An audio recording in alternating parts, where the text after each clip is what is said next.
Pembahasan selanjutnya yaitu variabel-variabel yang digunakan untuk menentukan laju reaksi. Ada 3 variabel.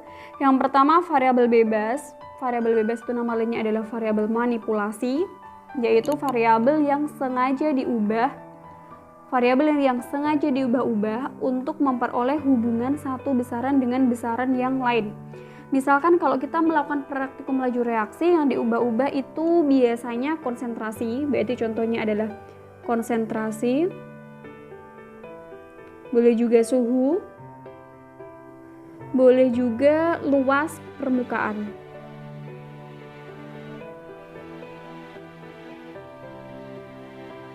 Yang kedua yaitu variabel kontrol. Kalau variabel kontrol yaitu variabel yang dipertahankan atau tidak diubah-ubah, berarti yang ini kondisinya itu tetap. Misalkan volumenya, wadahnya. Terus yang ketiga adalah variabel terikat.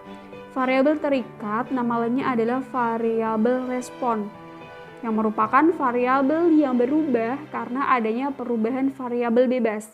Karena adanya variabel bebas ini, karena konsentrasi atau suhu atau luas permukaannya diubah, maka variabel terikatnya yang diamati itu berubah.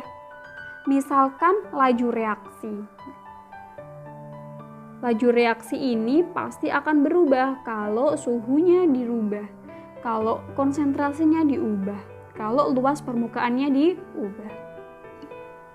Yang berikutnya adalah teori tumbukan. Misalkan kalian punya kelereng 5, dimasukkan ke dalam toples kemudian dikocok. Dibandingkan sama toples yang satunya, kalian masukkan sekitar 10 kelereng. Tadi 5 ya, tadi 5 kelereng, sekarang 10 kelereng.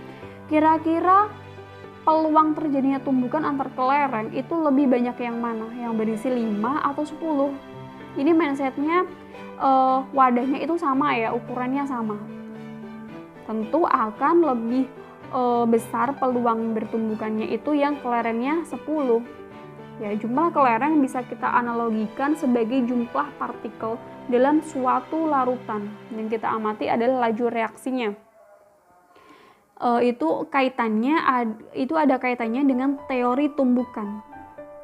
Zat baru dapat dihasilkan dari tumbukan sempurna atau tumbukan yang efektif. Jadi kalau semua tumbukan itu tidak bisa menghasilkan zat baru. Hanya tumbukan-tumbukan yang efektif lah yang bisa menghasilkan zat baru. Tumbukan tersebut terlebih dahulu membentuk molekul kompleks teraktivasi. Nah, molekul kompleks teraktivasi ini ada kaitannya dengan energi aktivasi yang selanjutnya kita sebut sebagai EA, ya. Apa sih EA itu? Apa sih energi aktivasi itu? Ya.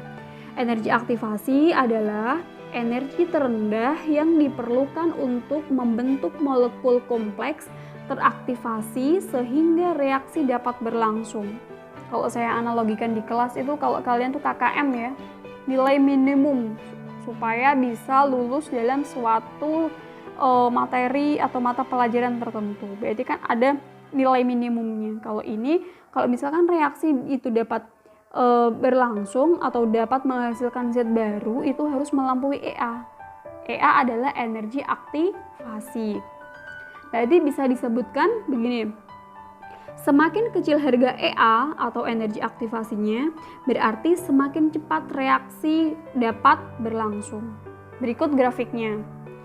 Misalkan ini ada reaksi P plus Q, ini ya reaksinya itu P plus Q menjadi R plus S. Artinya P plus Q ini adalah reaktan atau pereaksi. Untuk menuju hasil reaksi atau produk berarti kan harus ada jarak yang ditempuh, harus ada proses yang dilalui, harus membutuhkan energi tertentu. Energi minimum yang diperlukan untuk membentuk molekul kompleks teraktivasi ini namanya EA. Ini harus melampaui EA. Gitu. Berarti reaksi dapat menghasilkan zat baru Bisa, tapi ada syaratnya. Syaratnya harus energi tumbukannya itu lebih dari EA, lebih dari energi aktivasi.